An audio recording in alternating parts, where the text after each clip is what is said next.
You know, I talk to a lot of people who are vinyl collectors, and one thing they tell me that I like the most is when the needle touches the record. You hear that little bit of pop. I think when I was 2 years old, I would just stand by the console and watch the record spin. I like interacting with the record player and like having to actually flip everything over and pay attention to the music. There's something about holding a record this big that just makes it exciting, because what amazed me was that this is a piece of vinyl in here, and that music can come out of this. It's just fabulous.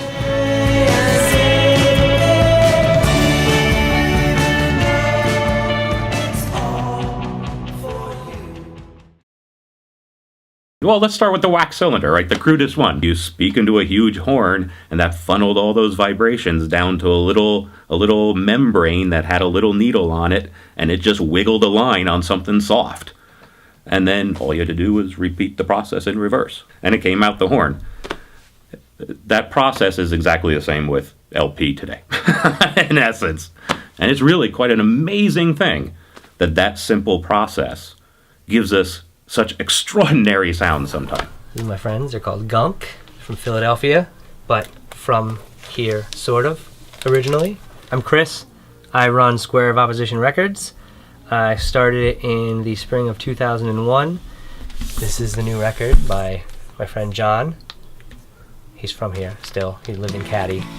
If you ask 10 people why vinyl, you'll probably get 10 different answers. There are people that will swing on the audiophile side of things. They'll say it sounds warmer, they'll say it sounds truer to, the natural recording or whatever, and that's true, sure.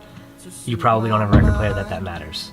I probably don't have a record player that matters. You have people, I don't know, that want to be cool and want to do it because it's obscure or whatever. I don't know. I definitely feel more proud of a record. I think that it takes a lot more to make a record. Record pressing is a few different steps. There's the master, which gets cut onto a lacquer. The lacquer then gets sent to a plating plant where they plate and they make the stampers. The stamper then gets sent to a pressing plant where they press the actual records, and then the records come back to me. I've pretty much exclusively used Music Hall for the past 8 or 9 years, and part of that I really like about them is that every record is literally handmade. There's a guy standing in front of this press. He puts the patty in, he puts a label on the B side, a label on the A side, and pushes the button. It smashes it in the press, and then the press opens, he takes that record, he puts it on the trimmer, and he trims it.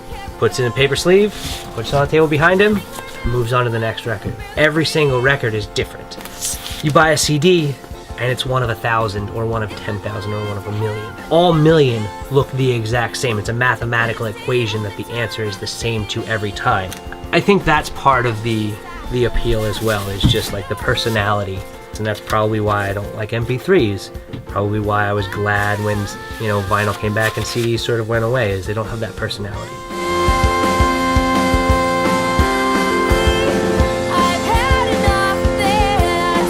Probably started with Supertramp and Rush and everything I listened to as a kid with my dad. So my mom raised me on the Beatles, Styx, The Who, the Guess Who, and my dad was raising me on the newer stuff, Alice in Chains, Nirvana. He was the one that introduced me to Bob Marley. My dad was a vinyl collector, probably had 500-600 LPs down the basement, so he had Pink Floyd, Zeppelin, Zappa, Residents, weird stuff like that.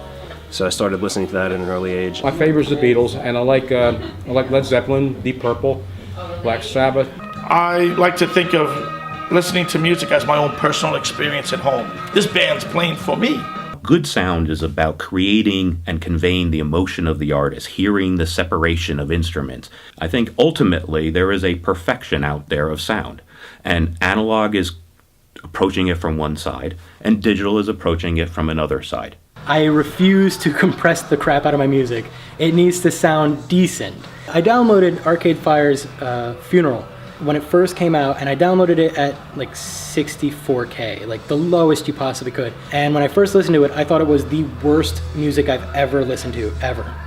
I decided to re-download it, and I got it at a higher bitrate, 128K, which isn't much better, but it did the job. I thoroughly enjoyed that album.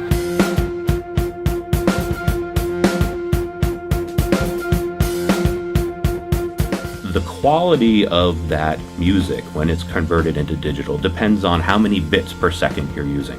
How much information is there. Most of these things, MP3 that you know of or anything that's used with streaming, are using a form of lossy compression where they're literally throwing certain amounts of information away from the music. So a whole bunch of smart engineers got together and said, let's get rid of the things that we think are not as important as other things.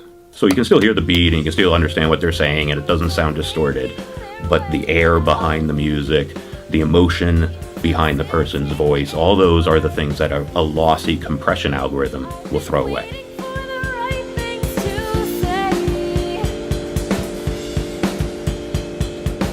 Our collection's gigantic. It's kind of obnoxious, but we have everything from old jazz record to like classic rock. At the Gates or like Converge and like heavier stuff too. So it's really all over the place. One of the main reasons why I come to the store here, it's actually twofold. One of it is if there's a new release, I'm interested in getting in vinyl, but probably more importantly, filling the gap of music that I don't have at home. It makes you feel like a completist as a collector. I said to Brad, the first thing I said was, you know what, until you open the store, I thought I could never buy an album again. And so you opened a whole new world for me. I said, now I can come back and start over and build my collection, which I did, and I'm still doing. My band had played in Pennsylvania a few times, in Philly and Wilkes-Barre, and we would go out of our way when going to Philly, which is probably like an extra hour-and-a-half drive. We'd drive out to here first, look through all the records, and then drive to Philly later that night and play the show. I started coming to play again probably like 6 years ago. I moved to Southside about then and just like exploring the town, found it. Over the years, I've gotten to know like the people who work here well, so it's always a comfortable place to come. I started talking to Mary Beth and Mary at the Compact Disc Center and realized that we all have similar musical tastes, and we kind of grew from there. Let me tell you something. Mary and I are friends. And what better way to have a consumer business relationship than dealing with friends? I shop here because it's become more like a family to me than just a record store. I enjoy coming down here, and that's why I do it.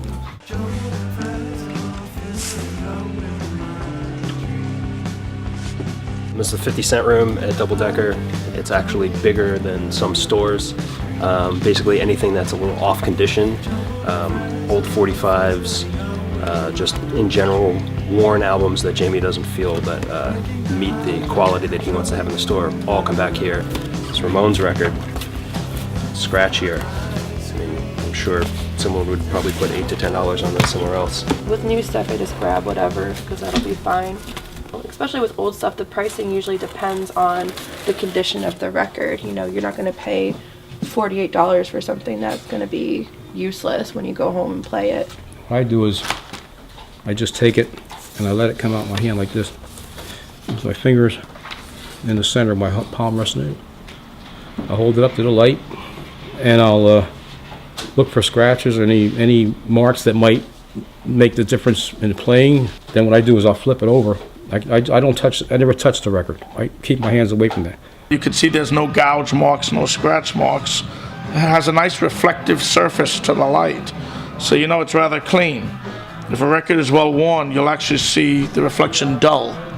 Where else is there a better way to preview an album for $3? And if it's a great sounding album and it looks good, for $3 you can't go wrong. The most fun you can have is going through a bin and being reminded of something. Be reminded that something existed that you didn't remember or didn't know about. That's what I'm digging for, is that glimpse of nostalgia, that memory.